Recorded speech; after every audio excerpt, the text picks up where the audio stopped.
Reaction was a response.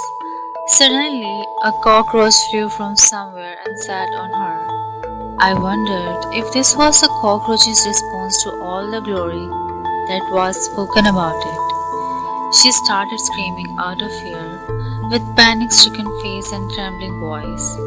She started doing jumping with both her hands, desperately trying to get rid of the cockroach.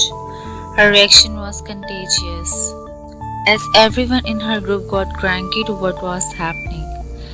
The lady finally managed to push the cockroach to another lady in the group. Now it was the turn of the other lady in the group to continue the drama. The waiter rushed forward to their rescue. In the relay of throwing, the cockroach next fell upon the waiter. The waiter stood firm, composed himself, and observed the behavior of the cockroach on his shirt.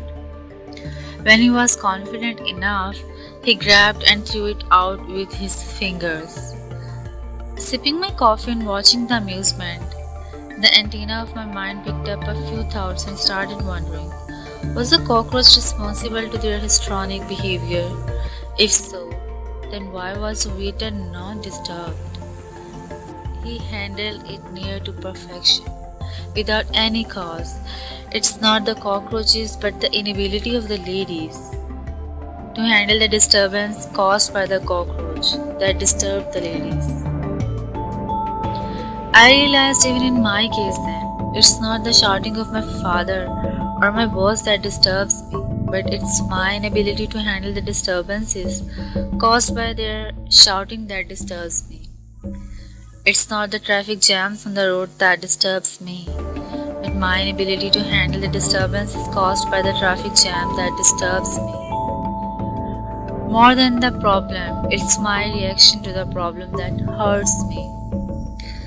So the lesson learned from the story is I understood. I should not react in life. I should always respond. The woman reacted whereas the waiter responded.